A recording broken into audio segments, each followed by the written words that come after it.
आज हम बात करते हैं उसके आगे आनुवांशिकता के नियम हो गए थे, उसके आगे हम बात करते हैं बायोलॉजी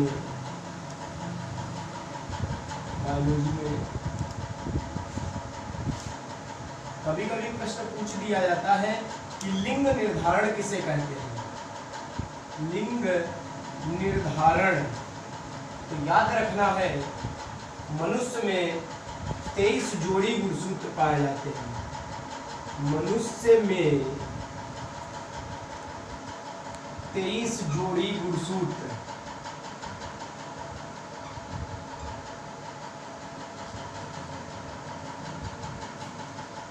और गुणसूत्र जो क्रोमोसोम्स होते हैं वो सदैव और सदैव जोड़े में ही पाए जाते हैं। मनुष्य में 23 जोड़ी गुणसूत्र पाए जाते हैं, अर्थात 46। चाहे आप 23 जोड़ी बोलिए, चाहे आप 46 गुणसूत्र कहिएगा, ठीक है, क्लियर हुआ। तो लिंग निर्धारण किस प्रकार से होता है, मनुष्य में लिंग निर्धारण का किस प्रकार से होता है, तो याद रखना है कि मनुष्य में 23 जोड़ी अर्थात 46 गुणसूत्र पाए जाते हैं। उनमें से 22 जोड़ी गुणसूत्र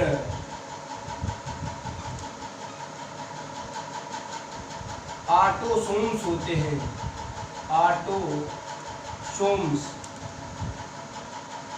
ऑटोसोम्स होते हैं तथा जो 23वां जोड़ी गुणसूत्र होता है, 23वां जोड़ी गुणसूत्र लिंग का निर्धारण करता है। लिंग का निर्धारण करता है।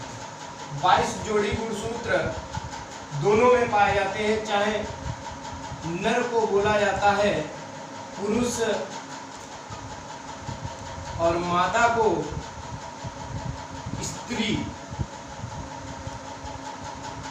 चाहे मेल हो चाहे फीमेल हो, 22 तो जोड़ी तो गुणसूत्र दोनों में पाए जाएंगे। लेकिन जो 23वां जोड़ी गुणसूत्र होता है पुरुष के लिए XY तथा स्त्री के लिए जो XX गुणसूत्र होता है, यही गुणसूत्र नर और मादा को विभेदित करते हैं। लिंग निर्धारण फिर से सुन लीजिएगा, मनुष्य में 23 जोड़ी अर्थात 46 गुणसूत्र पाए जाते हैं। उनमें से 22 जोड़ी गुणसूत्र ऑटोसोम्स तथा 23वां जोड़ी गुणसूत्र लिंग का निर्धारण करता है। नर को पुरुष कहते हैं और मादा को स्त्री। नर और मादा में ऑटोसोम्स की संख्या कितनी, 22 जोड़ी, इसीलिए 22 जोड़ी दोनों में लिख दिया गया, क्योंकि ये जो 22 जोड़ी गुणसूत्र होते हैं, ना उसमें कोई नर है ना कोई इसमें मादा है, सीधी सी बात है, ना कोई पुरुष है ना कोई स्त्री है। लेकिन नर के लिए XY गुणसूत्र, पुरुष जिसे कहा जाता है मादा या स्त्री के लिए XX जब क्रोमोसोम्स मिल जाता है तब नर और मादा अलग अलग डिफाइन हो जाते हैं, प्राप्त होते हैं। कई बार एग्जामों में यह पूछ दिया गया है कि लिंग निर्धारण को रेखा चित्र द्वारा स्पष्ट कीजिए। तो रेखा चित्र आपको पता होना चाहिए, स्त्री और पुरुष। स्त्री को लिखते हैं हम XX से और पुरुष को लिखा जाता है XY से। स्त्री के अंडाणु और पुरुष के शुक्राणु, क्योंकि प्रक्रिया तभी होती है जब अंडाणु और शुक्राणु आपस में निषेचित होते हैं तो एक जाइगोट का निर्माण होता है या एक भ्रूण का निर्माण होता है। स्त्री के लिए XX और पुरुष के लिए XY, यानी कि शुक्राणु और अंडाणु के बीच में जब क्रॉस कराया जाता है तो ये निकल के आता है। ये X इस X के साथ में जब क्रॉस करेगा तो आएगा XX, ये X का क्रॉस जब Y के साथ में होगा तो आएगा XY, ये X का X के साथ में होगा तो XX आएगा, इसका इसके साथ में होगा तो XY आएगी। तो XX से रिप्रेजेंट करेंगे हम पुत्रियों को, पुत्री, और XY से हम रिप्रेजेंट करेंगे पुत्र, XX पुत्री, XY पुत्र। अर्थात 50% या 50% पुत्रियां प्राप्त होंगी और 50% पुत्र प्राप्त होंगे। ये बात क्लियर हो गई? ठीक है।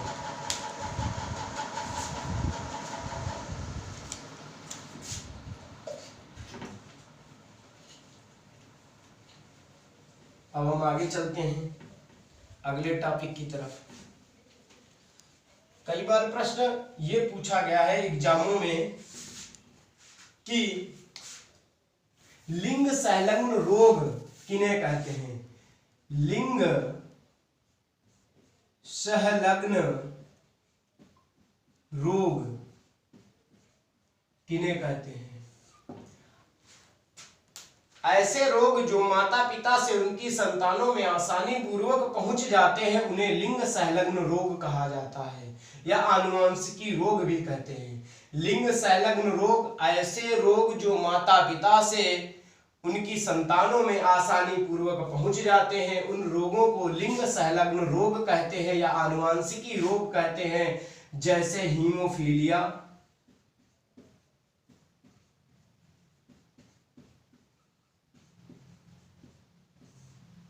वर्णांधता,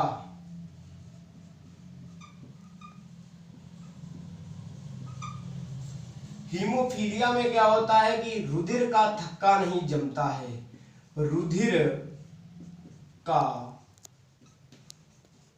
थक्का ना जमना। क्योंकि आपको पता होगा कि हीमोफीलिया में रुधिर का थक्का नहीं जमता है। जब 5 से 7 मिनट के अंदर रुधिर का थक्का नहीं जमता है तो उसे हीमोफीलिया रोग कहा जाता है, क्योंकि उसमें रुधिर का स्राव कंटिन्यू लगा रहता है। वर्णांधता उसे कहा जाता है जिसमें लाल और हरे रंग में अंतर स्पष्ट नहीं हो पाता है, अंतर स्पष्ट नहीं हो पाता है। वर्णांध जो व्यक्ति होते हैं या जो रोगी व्यक्ति होते हैं वो लाल और हरे में अंतर स्पष्ट नहीं कर पाते। इसीलिए कई बार एग्जामों में ये पूछा जाता है कि रेलवे या आर्मी में या सेना में वर्णांध व्यक्तियों को क्यों भर्ती नहीं किया जाता है, क्योंकि वो लाल और हरे में अंतर स्पष्ट नहीं कर पाते हैं, इसीलिए उनको भर्ती नहीं किया जाता, वहां पर लिया नहीं जाता है। अब इनके उदाहरण पूछे जाते हैं, जैसे पूछ दिया जाएगा कि एक वर्णांध हीमोफीलिया का, पहले बता रहे हैं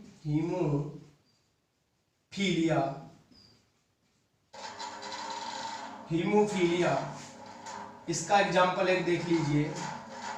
जैसे क्वेश्चन पूछ दिया जाता है कभी कभी बोर्ड एग्जामों में कि एक सामान्य पुरुष का विवाह एक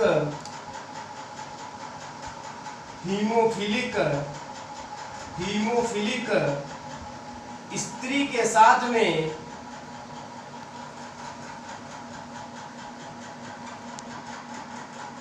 होता है तो उनकी संतानें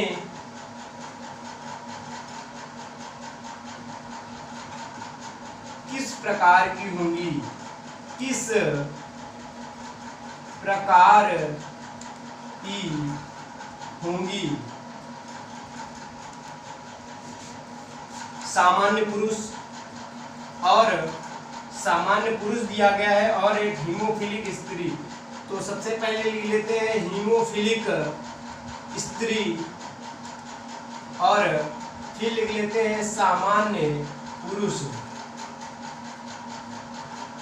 स्त्री के लिए x होता है और पुरुष के लिए होता है XY।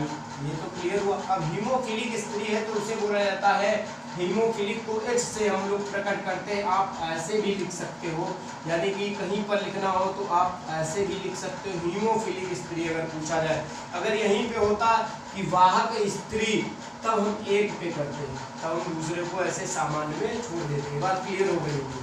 हीमोफिलिक स्त्री है तो आप ऐसे लिखिए, चाहे राउंड उन्हें दोनों को कर दीजिए, XX को राउंड मैंने कर दिया। और सामान्य पुरुष है तो उसे इन दोनों का आपस में जब क्रॉस होता है, जब क्रॉस होगा तब देखिएगा x x के साथ में होगा तो x x आ जाएगा, फिर x y के साथ में होगा तो x y आ जाएगा, उसके बाद में फिर x x का होगा तो x x आ जाएगा, फिर x y के साथ में होगा तो x y आ जाएगा।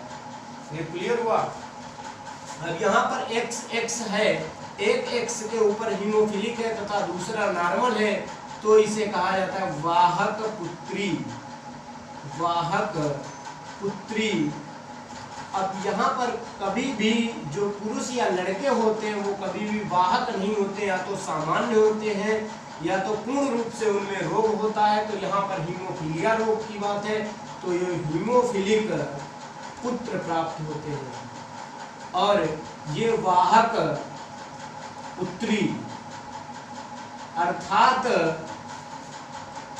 यहाँ पर 50% हीमोफिलिक पुत्र तथा 50% वाहक पुत्रियां प्राप्त होती हैं। अगर आप लोग इस प्रकार से आप लोगों को ना आए बनाना, तब इसका दूसरा तरीका भी है। हीमोफिलिक स्त्री आपने लिख लिया, हीमोफिलिक स्त्री। सामान्य पुरुष, सामान्य पुरुष कुछ नहीं कहना है आपको, कॉलम बना देते हैं। क्लियर हुआ। अब इसका क्रॉस जब हम इसके साथ में कराएंगे तब आएगा ये निकल के, इसका क्रॉस हम जब इसके साथ में कराएंगे तो ये निकल के आएगा, इसका क्रॉस इसके साथ में कराया जाएगा तो ये निकल के आएगा, फिर इसका क्रॉस इसके साथ में कराया जाएगा तो ये निकल के आएगा। क्लियर हुआ। यहाँ पर भी देखिएगा 50% वाहक पुत्रियां हैं और 50% या 50% हीमोफिलिक पुत्र प्राप्त होते हैं, ये चीज। अब अगला एग्जाम्पल इसी में से दूसरा भी पूछा जा सकता है किस प्रकार से, वो भी देख लीजिए।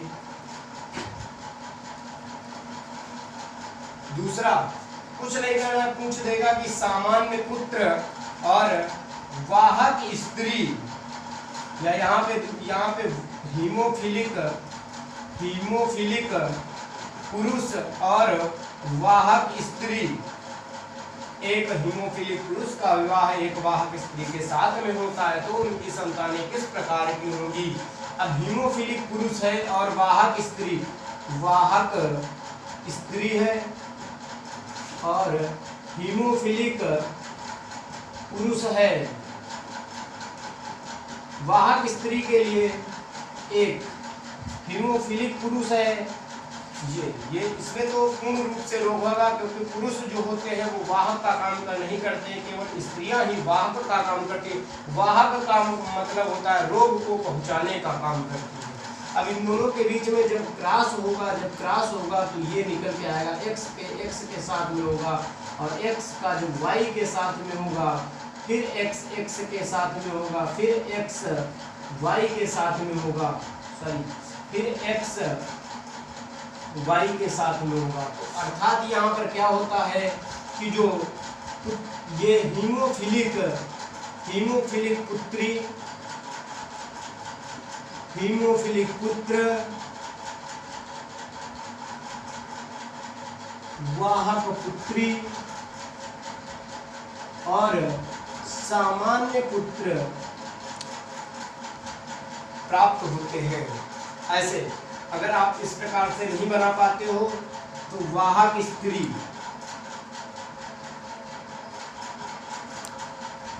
और क्या बोला गया है, हीमोफिलिक पुरुष।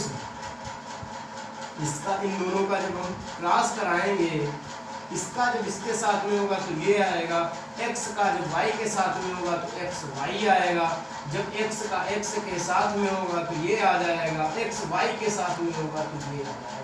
यानी कि यहाँ पर भी देखिएगा हीमोफिलिक पुत्री, ये भी हीमोफिलिक पुत्री, x y यहाँ पर देखिएगा हीमोफिलिक पुत्र, ये आपको बता दिया गया है। फिर से आप दोनों तरीके से बना सकते हैं, ऐसे बहुत से एग्जाम्पल्स इसके हैं। और अब हम अगला बताते हैं वर्णांध के बारे में या वर्णांधता के बारे में।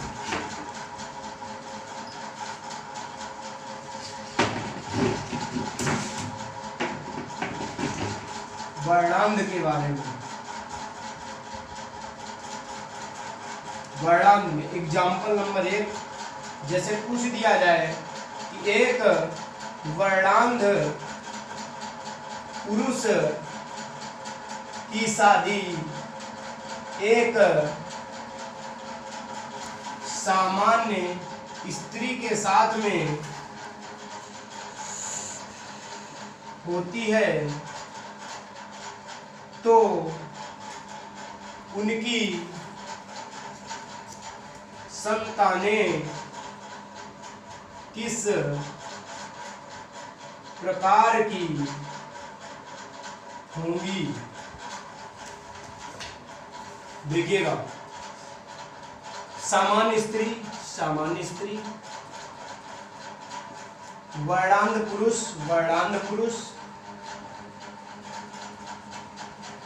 सामान्य स्त्री के लिए XX, वर्णांध के लिए मैंने बता दिया है कलर ब्लेंडेड लिखना चाहिए, तो ऐसे भी आप लिख सकते हो इसे इस तरीके से, या आप इसे भी इस प्रकार से लिख सकते हो, कोई दिक्कत नहीं है। इन दोनों के बीच में जब क्रॉस होगा XX आएगा, XY आएगा और XX आएगा और फिर पुनः XY आएगा, अर्थात यहाँ पे जो 50% पुत्र होंगे वो सामान्य होंगे तथा जो पुत्रियां होंगी 50% वो वाहक होंगी। आप सबको समझ में आ गया होगा। धन्यवाद।